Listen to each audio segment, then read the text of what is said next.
সামনের বছর ইডেনে বিশ্বকাপ এবং সেই বিশ্বকাপের জন্য যুব ভারতী থেকে শিক্ষা নিতে কলকাতা পুলিশ আজকে থেকে সব স্টেক হোল্ডারদের সাথে মিটিং করে দিল এবং সেখানে আবার মিটিং হবে জুন মাসে আবার মিটিং হবে। বিরোধী দলনেতাকে আপনি দেখতে পাবেন, মিটিংটা তিনি নেবেন, উনি নেবেন।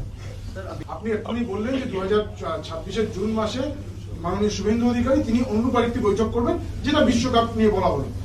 তার মানে কি ধরে নেওয়া যেতে পারে যে আপনারা মেনে নিচ্ছেন যে 2026-এর বিধানসভা নির্বাচনে শুভেন্দু অধিকারীকে মুখ করে আপনার বিধানসভা?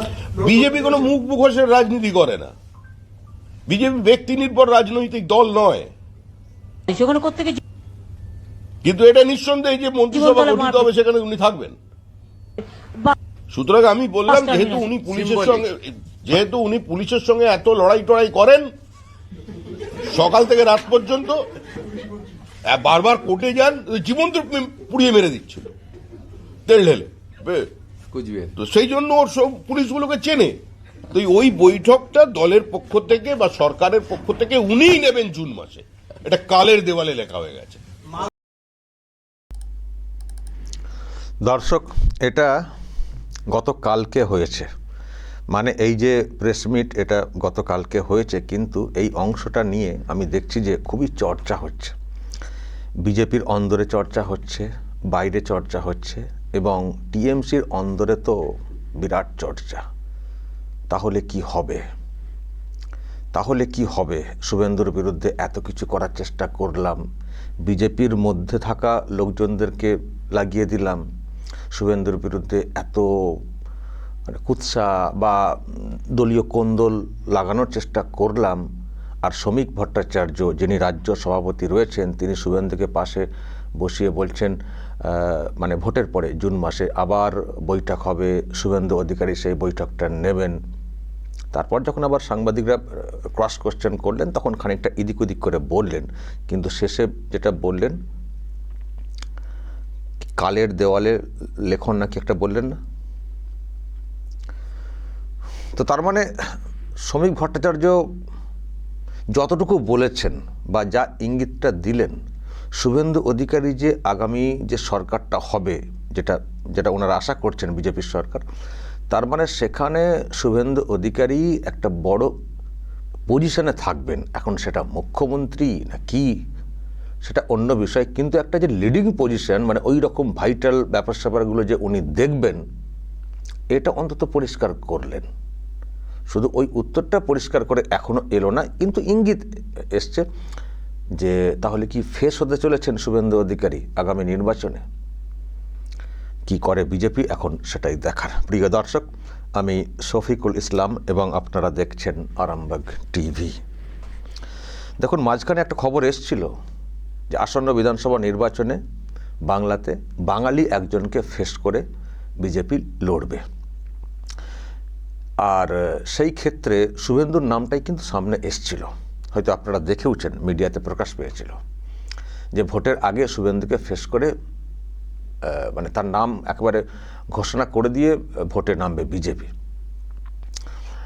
এখন দলের সিদ্ধান্তে অনেক সময় পরিবর্তনও ঘটে, ফলে শেষ পর্যন্ত কি হবে সেটা আমাদেরকে দেখতে হবে। তবে শুভেন্দুর গুরুত্ব যে দলে অনেক, সেটা আমরা নিশ্চয়ই বুঝতে পারছি, এটা ঠিক।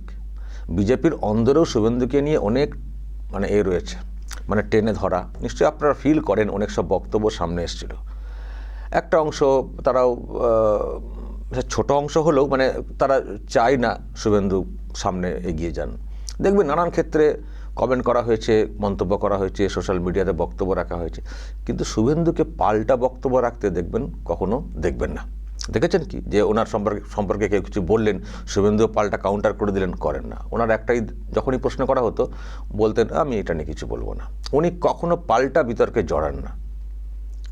ওনার টার্গেট তো অনেক বড় না, আর বড় পলিটিশিয়ান, এটা আমাদের তো বুঝতে কোনো সমস্যা নেই। এবং যেভাবে লড়ছেন দলটাকে তো তুলে দিত, টিএমসি তো তুলে দিত, যা শুরু করেছিল। এমএলএদেরকে তো প্রায় নিয়ে বলেও ছিল টিএমসি যে আমরা একেবারে গুটিয়ে দেবো 6 মাসের মধ্যে, অভিষেকও বলেছিলেন। কিন্তু শুভেন্দু যেভাবে বিধানসভাটাকে ধরে রেখেছেন এমএলএদেরকে, কাউকে নিলেও প্রকাশ্যে বলতে পারে না টিএমসি যেটা আমাদের লোক, তো রুখেছেন। এবং শেষ পর্যন্ত তো মুকুল রায়ের পদটাই তো খারিজ করিয়ে দিয়েছেন হাইকোর্টে গিয়ে। স্পিকার না চাওয়া সত্ত্বেও। তো ওদিক দিয়ে আমরা দেখেছি বিধানসভাটাকে কিভাবে ওনার দলের যে বিষয়টা সেটাকে বাঁচিয়ে রেখেছেন, আর সেই সঙ্গে বিরোধী দলনেতা হয়েও যেভাবে দলের কাজটা করে চলেছেন, সে বক্তব্য রাখতে বলুন, সাংগঠনিক কাজকর্ম ডিরেক্টলি হয়তো করতে পারেন না, কারণ একটা দলের একটা সাংগঠনিক সিস্টেম আছে, সেটা ওনার এখতিয়ারে পড়ে না, তাও ওনাকে বেশ করে আমরা দেখেছি অনেক নেতা তারা এগিয়ে আসেন বা উনি ওনার মতো করে পরামর্শ দেন। ফলে বিরোধী দলনেতা হয়েও যেমন বিরোধী দলনেতার কাজটা উনি করেন, তেমনি দলের কাজটা প্রচুর করেন। এবং এখন তো হাই ভোল্টেজ, যেখানে উনি সেখানে লোকজন পিলপিল করছে, জনসমুদ্র জনজোয়ার। ফলে এটা ওনার একটা গুণ বলতে পারেন, যে যারা টেনে নামানোর চেষ্টা করেন তারা লুকিয়েই রয়েছেন, তাদের দেবেন খুব একটা জায়গা দেখতে পাবেন না। কিন্তু যাকে টেনে নামানোর চেষ্টা হচ্ছে তিনি ওই দিকটাতে সেইভাবে না দিয়ে ফোকাস না করে নিজের কাজটা করে গেছেন, লাইমলাইটে এই লাইটে চলে এসছেন। এখন দলও তাকে নিয়ে কিছু ভাবছে, নিশ্চয়ই ভাবছে বই কি, নাহলে শ্রমিক ভট্টাচার্য এইভাবে প্রকাশ্যে বলবেন কেন, এত মিডিয়া এত কিছু বলবেন কেন? কিছু একটা ভাবনা নিশ্চয়ই দলের আছে শুভেন্দুকে ঘিরে, পরবর্তী সরকারের।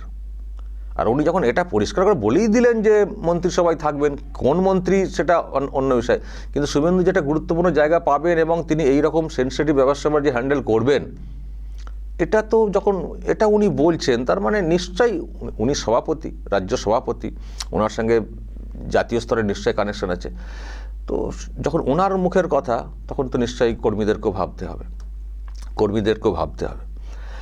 আমি একটা কথা বলবো, কেউ কেউ বলেন তৃণমূল থেকে এসেই এরকম কেন, তাকে কেন জায়গা দেওয়া হবে। আমি বুঝি না কে কোত্থেকে এসছেন, কতদিন এসছেন সেটা বড় ব্যাপার না, যিনি এসছেন তিনি যেখানে এসছেন সেটাকে কতটা আপন করে নিতে পেরেছেন সেটা বড় ব্যাপার।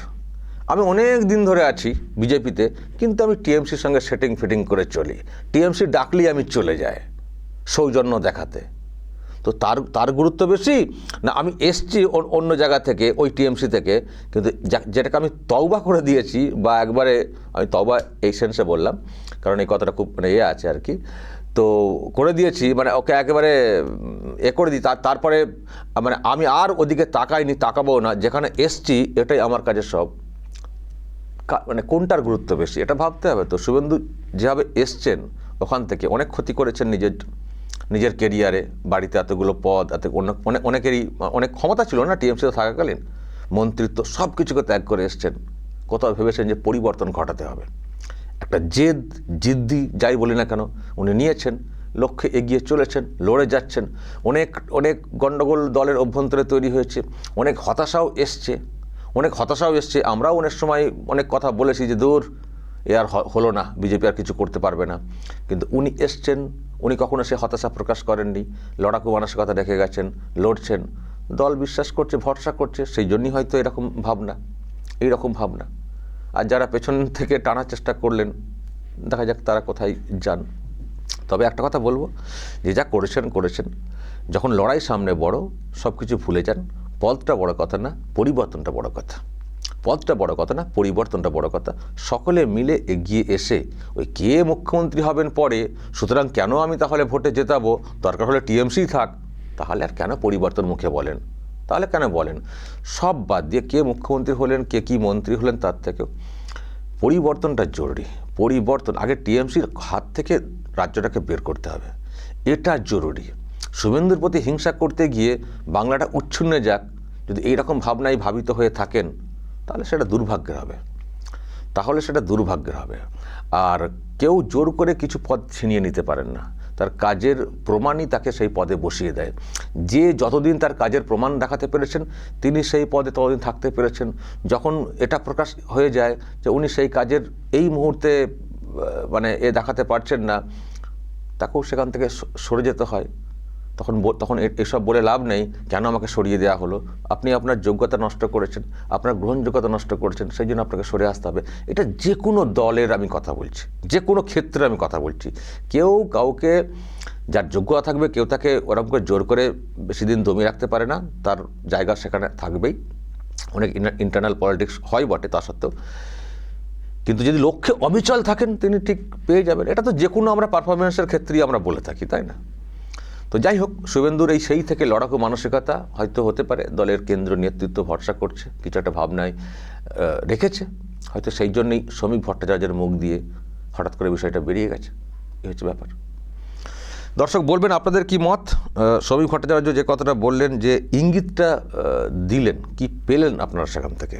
আর যদি সত্যি শুভেন্দুকে ফেস করে এগোনোর কথা ভাবা হয়, বা শুভেন্দু যদি পরবর্তী সরকারের একটা চালিকা শক্তির আসনে থাকেন, কেমন হবে রাজ্যটার?